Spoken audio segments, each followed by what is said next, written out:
बुद्धिमान व्यक्ति ये 10 बातें किसी को भी नहीं बताते। पहला, घर परिवार की बातें। बहुत से ऐसे लोग भी हैं जो अपने घर परिवार की सारी बातें अपने मित्र, रिश्तेदार या किसी परिचित से शेयर करते रहते हैं। ऐसे लोग बाद में पछताते हैं। इससे घर के सदस्यों में आपसी मनमुटाव और अविश्वास की भावना बढ़ती है। घर की बातें घर में ही रखने से जीवन सुखमय बनता है। छोटी मोटी समस्याएं जीवन में चलती रहती है। पति पत्नी का संसार व्यवहार गोपनीय रखना चाहिए। बहुत से मूर्ख लोग अपनी पत्नी के साथ उनका व्यवहार कैसा है यह भी दूसरों को बताते रहते हैं। आप अपने परिवार की बातें हमेशा गुप्त रखें, अन्यथा सुनने वाले तो मज़े लेकर हट जाएंगे, लेकिन आप पछताएंगे। दूसरों की सहानुभूति हासिल करने के लिए आप कुछ समय के लिए ज़रूर राहत महसूस कर सकते हैं, लेकिन इससे आपकी कमजोरी ही प्रदर्शित होती है। दूसरा, घर का रहस्य। बहुत से ऐसे लोग हैं जो अपने घर में हर किसी की एंट्री करा देते हैं और घर के कोने कोने से सभी को अवगत करा देते हैं। जो लोग आपके विश्वास पात्र हैं उन्हें ज़रूर इसकी छूट दी जा सकती है, लेकिन हमने देखा है कि बहुत से ऐसे लोग भी आपके घर में घुसकर उसे देखना चाहेंगे जिनसे आपका कोई खास संबंध नहीं है। हालांकि जिस पर आप विश्वास कर रहे हैं वह कितना सही है यह भी देखना ज़रूरी है। पुराने समय में लोग संयुक्त परिवार में रहते थे और उनके घर भी बड़े होते थे। ऐसे में यह धारणा प्रचलित हुई कि किसी को अपने घर का रहस्य नहीं बताना चाहिए। सभी के कमरे अलग अलग होते हैं और सभी का अपना व्यक्तिगत जीवन होता है। हालांकि यदि आपके रिश्तेदारों को छोड़कर आपके यहाँ कोई आता जाता रहता है तो यह सुनिश्चित करें कि उसका आना जाना ड्राइंग रूम तक ही सीमित रहे। तीसरा, आपका धन। लोग जानना चाहते हैं कि आप कितना कमाते हैं। यदि आप सीधे सीधे नहीं बताएंगे तो ये लोग दूसरे तरीके से पूछताछ करके अनुमान लगा लेंगे। हालांकि आप अपने धन को जितना हो सके गोपनीय रखेंगे तो आपके लिए ही अच्छा होगा। इसलिए नहीं कि लोग कर्ज मांग लेंगे और फिर लौटाएंगे नहीं। इसके और भी कई कारण हैं। धन को अपने परिचित या रिश्तेदारों से गोपनीय ही रखने की सलाह दी जाती रही है, लेकिन ध्यान रहे अपनी पत्नी से गोपनीय रखेंगे तो आपके लिए वही धन दुखदायक साबित होगा। इसलिए आप इस बारे में अच्छे से सोच विचार कर ले। चौथा, अपना अपमान। यदि सार्वजनिक रूप से आपका अपमान किया जा रहा है तो उसका जमकर प्रतिकार करें।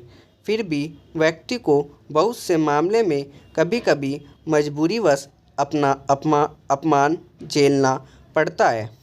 अपमान को दिमाग में ज़्यादा दिन तक नहीं पाले, बल्कि इस पर विचार करें कि दोबारा कोई आपके साथ ऐसा नहीं कर पाए।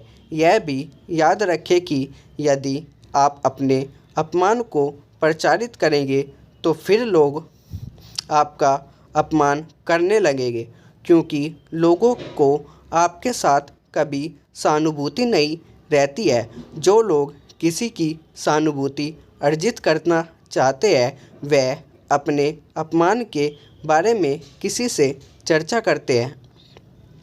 पांचवा, अपनी अयोग्यता या कमजोरी।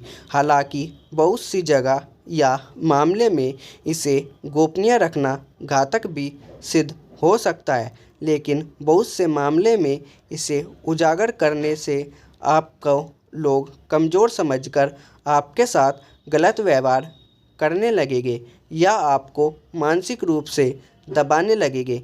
इसलिए इस बारे में आप अच्छे से विचार कर ले कि कब कहाँ कौन सी कमजोरी गोपनीय रखना है। कमजोरी और अयोग्यता में फ़र्क करना भी सीखें। छठा, मन की बात। मन में बहुत सी ऐसी बातें होती है जिनको जग जाहिर करने से आप अपने आसपास संकट खड़े कर सकते हैं।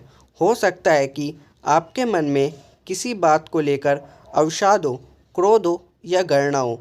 मन में हजारों तरह के विचार उत्पन्न होते हैं, लेकिन बुद्धिमान मनुष्य उन्हीं विचारों को व्यक्त करता है जो उसके हित में होते हैं।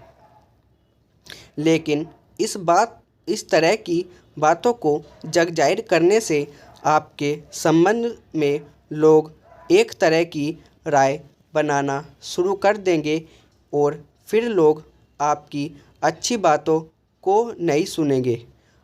आपके उस गुस्से या फ्रस्ट्रेशन की ही चर्चा करेंगे।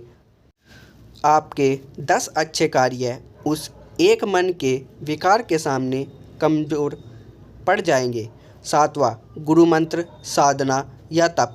यदि आपके किसी योग्य गुरु से दीक्षा ली है तो उसके द्वारा दिया गया गुरु मंत्र गोपनीय रखें। हालांकि गुरु मंत्र कई प्रकार के होते हैं, जैसे किसी ने आपको कुछ ज्ञान दिया या कुछ हुनर सिखाया, वह भी गुरु मंत्र है। इसके अलावा यदि आप किसी भी प्रकार की साधना, तप या ध्यान कर रहे हैं तो उसे भी गोपनीय रखें, अन्यथा वह निष्फल हो जाएगी।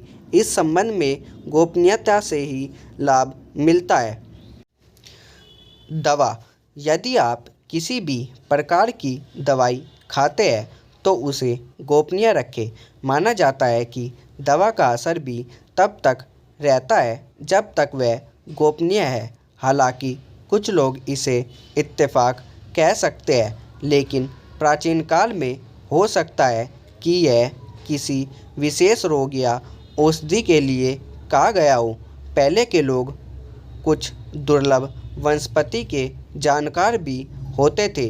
बहुत से लोग कहते हैं कि यदि आप दारू भी पीते हैं तो वह भी तब तक उचित है जब तक उसकी गोपनीयता भंग न हो। जिस दिन लोगों को उसके बारे में पता चलता है, समझो उसी दिन से आपका पतन भी शुरू हो जाता है। नौवां, आयु। हालांकि कुछ लोग आपकी आयु जानते हैं और कुछ जानना चाहते हैं, लेकिन यदि आपसे बिना किसी कारण के आयु पूछता है तो उसे कतई न बताएं। लेकिन वर्तमान में यह संभव नहीं है। लाइसेंस, पासपोर्ट या अन्य किसी कार्य के लिए फॉर्म भरने के लिए इसका खुलासा करना ही होता है, लेकिन कभी कभी ऐसे मौके या स्थान होते हैं जहां आयु बताना ज़रूरी नहीं होता। आजकल अनजान लोग भी आयु पूछ लेते हैं कि कितने वर्ष के हैं आप। 10वां और आखिरी और सबसे ज़्यादा इम्पोर्टेंट, दान पुण्य। आपने जो भी दान दिया है उसे गुप्त रखेंगे तो ही उसका लाभ मिल सकता है। गोपनीय दान देवताओं की नज़र में रहता है और जिस दान का बख्यान किया जा रहा है उसका फल निष्फल हो जाता है। होपफुली आपको वीडियो अच्छी लगी होगी। मिलेंगे अगली वीडियो में।